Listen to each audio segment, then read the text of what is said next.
مساء الخير، ازيكم؟ عاملين ايه؟ يا رب تكونوا بخير. هنعمل ان شاء الله توقعات يوم السبت 13 يناير كانون التاني 2024. زي ما قلنا ان القمر بيبقى تأثيره من برج غير برج تاني، فالقمر اتنقل لبرج الدلو. الاول قبل ما نتكلم اعملوا لايك للفيديو واكتبوا لي تعليق حلو كده زيكم. التعليقات واللايكات يا جماعه بترفع الفيديو، فاكون متشكره جدا للي بيحبوني ويعملوا كده. القمر تأثيره من برج الدلو، طبعا احنا بنقول تأثير القمر. تاني بقول عشان في ناس بتدخل تقول لي انتي بتتكلمي عن برج الدلو وكاتبه عنوان تاني. لا، انا بتكلم عن القمر من البرج ده. القمر في برج الدلو، تمام. تأثيره بقى من برج الدلو بيبقى واخد شويه من البرج. يعني بتحس ان انت، والكلام ده للابراج كلها، بتحس ان انت مش عايز تبقى تابع لحد. حتى لو شخصيه قياديه، لا، عايز يبقى قيادي. عايز يبقى هو اللي ماسك زمام الامور. عايز تجدد. حابب الحرية جدا، لأن برج الدلو كده، وتأثير القمر منه بيعمل كده. متمرد شوية. تقدر تنافس، يعني قادر على انك تنظم حياتك من جديد. آم، مشكلتك بس ان يعني الابراج بقى الترابيه مثلا بتبقى بتتحمل مسؤوليه جدا. لا، برج الدلو ما بيحبش المسؤوليه. متكاسل بعض الشيء، فممكن بقى يطغى الموضوع ده عليه.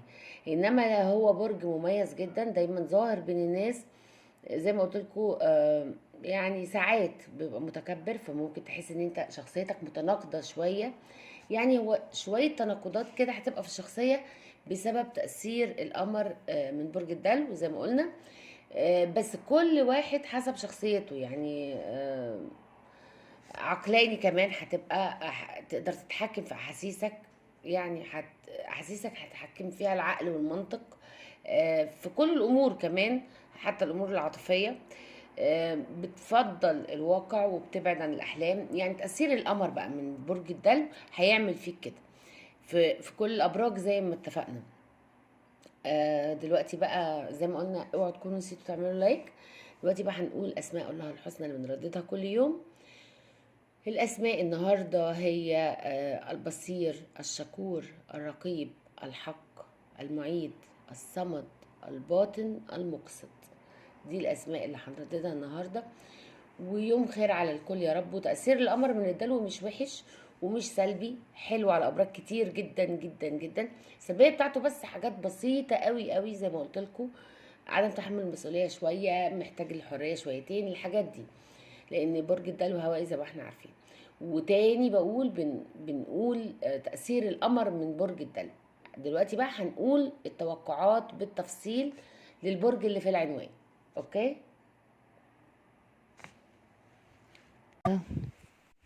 حظك النهارده برج القوس، في الحب 75%. حظك في العموم 60%. التوافق اليومي بتاعك مع برج العذراء، عندك رقم حظ رقم 2. النهارده بإذن الله لازم تختار الأفضل.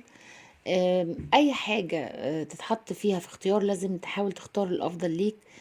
احتمال تسوء حالتك أكتر إذا ما خدتش بالك من الأخطاء اللي أنت بتكررها.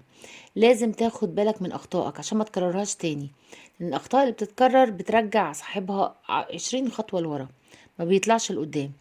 ولازم تعرف ان الغاء المواعيد مش هو الحل المناسب. لو في حاجة لازم تواجهها، ما تترددش في انك تسأل. اذا لازم الامر يعني الجأ للمساعدة لو في حد ينفع يساعدك.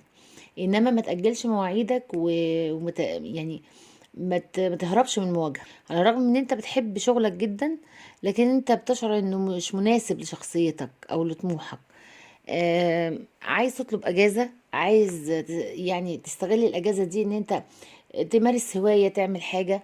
اعمل كده لو انت شايف ان ده هيريحك، اعمل كده. حاول تلجأ لأي نشاط أو أي هواية بتخليك تحس بالسعادة. زي ما قلت لك، اللامبالاة مش هتخليك يعني تطلع لقدام. لازم كل حاجة تديها حقها. كمان ما تكبرش حاجة عن حجمها، يعني ما تعملش العكس. انت حاسس ان انت بتعاني من حالة نفسية سيئة مش حلوة، بتخليك تبقى منكمش كده ومتراجع، وبتدور على علاقة عاطفية تساعدك على الاستقرار. في احداث كده احتمال تأثر على معنوياتك شوية بالسلب، لكن ده مش هيتسبب في ان يعني يبقى في اي اضرار. هي مجرد بس سحابة كده عابرة وهتعدي. حاول تدور على الحلول المناسبة، عشان المشاكل اللي بتبقى عابرة دي وصغيرة ممكن تكبر لو احنا سيبناها.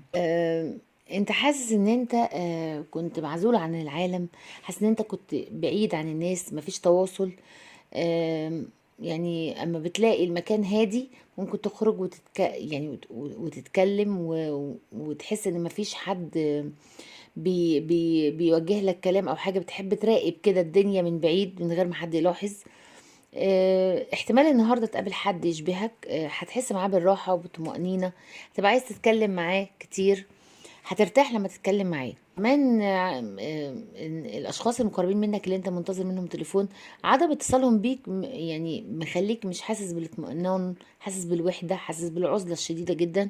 في توتر كمان، بتسأل نفسك الشخص ده نسيني؟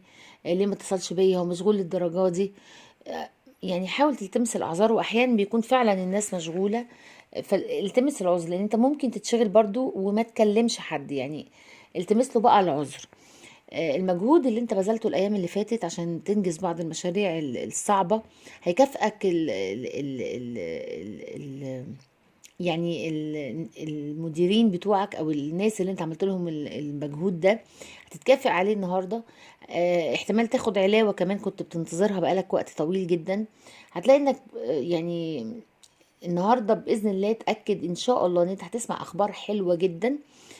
بعيد بقى عن الوضع المهني الحالي، احتفل مع اصدقائك بالمفاجآت دي والاخبار السارة دي. عشان تتغلب على الملل او الحياة اللي حاسس ان هي حياتك متجمدة شوية كده او فترة. انت محتاج يعني تشوف وجوه جديدة، تعرف ناس جديدة، تخوض تجارب كمان ما عملتهاش قبل كده. ما تطلبش رأي حد في حياتك. حاول انك تعرف ايه اللي انت عايزه تعمله. حاجاتك اللي محتاجها انت، حاجاتك الحقيقية انت اللي هتعرفها مش حد تاني. الوقت ده مناسب جدا عشان تستمتع بالحياة. ممكن تدخل في قصة حب جديدة لو انت مش مرتبط، لكن خليك على حذر عشان ما تندفعش في علاقة مش عارف اخرها ايه. لازم تعرف الناس اللي قدامك الاول. اعتمد على طرق اكتر عقلانية شوية في اختيار حواراتك المباشرة وجها لوجه مع حد. دي بتختلف غير الدردشة لما بتعمل دردشة او شات مع حد يعني على السوشيال ميديا. ف يعني على السوشيال ميديا الناس بتتظاهر بحياة غير حياتهم، انما لما يبقى الحوار فيس تو فيس كده فبيبقى يعني بطريقة حقيقية شوية. فأكيد في فرق بين ده وبين ده. على المستوى المهني، العمل اللي انت بتأديه النهاردة هو مصدر رزقك، مفيش بديل عنه خالص. يعني لازم تعمل اللي عليك واعرف دايما ان الفرج قريب بإذن الله. مفيش حاجة بعيدة عن ربنا أبدا.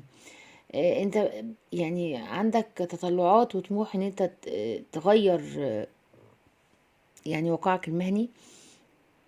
هيحصل تغيير مناسب جدا لطموحاتك. هترتاح للجو ده وهتتبسط جدا. التغييرات دي هتيجي على هواك يعني. الظروف هتتبدل والمعطيات كمان هتتبدل للأفضل بإذن الله. عليك ان انت تكون اكتر انفتاح في مجال شغلك. تبص للجديد، تتقدم اكتر، تحاول تطور من نفسك. انت بتسعى للاستقرار في العمل يعني. يعني بتدور على اولوياتك. انت يعني ثابت جدا في مواقفك، مغامر كمان، مش مستبد في ارائك. فباذن الله دي من مقومات النجاح. كمان يعني في فرص مهنية كتير جديدة هتتاح قدامك. امور طارئة ممكن تحصل في الشغل، حظوظ ما خطرتلكش على بال هتقابلك النهارده.